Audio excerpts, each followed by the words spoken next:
शामी और रमला का वलीमा होता है और आन आयला से वादा करता है कि मैं आज शामी की सच्चाई सबके सामने लाऊंगा। ये सुनकर आयला आन के गले से लग जाती हैं।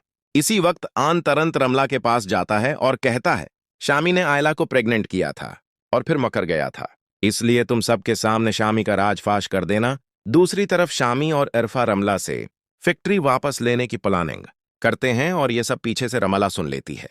जैसे ही सभी लोग वलीमे में इकट्ठा होते हैं, इसी वक्त शामी फैक्ट्री के डॉक्यूमेंट्स की फाइल रमला को देता है और कहता है, इस पर साइन कर दो। तभी रमला गुस्से में फैक्ट्री की फाइल फींक देती है। सबके सामने फारूक एक और उर्फा से कहती हैं, शामी ने आयला को प्रेग्नेंट किया था और फिर मक्कर गया था। ये सुनकर फारूक एक और साकिब शामी को बहुत ज्यादा मारते हैं। इसी वक्त आयला शामी से कहती हैं, तुमने मेरी जिंदगी बर्बाद की थी, इसलिए तुम जिंदगी में कभी खुश नहीं रहोगे। ये सुनकर शामी आयला से माफी मांगता है। उसी वक्त रमला शामी से कहती है, तुम मुझे तलाक दे दो वरना मैं तुम्हें जेल में डलवा दूंगी। ये सुनकर शामी इसी वक्त रमला से कहता है, मैं सबके सामने तुम्हें तलाक देता हूं। ये सुनकर रमला बहुत ज्यादा खुश हो जाती है और इनसे कहती है, क्या अब तुम मुझसे दूसरी शादी करोगे? ये सुनकर आयला रमला के मना पर थप्पड़ मारती है और कहती है, मैं उनसे सच्ची मोहब्बत करती हूं। ये सुनकर अवम बहुत ज्यादा खुश हो जाता है।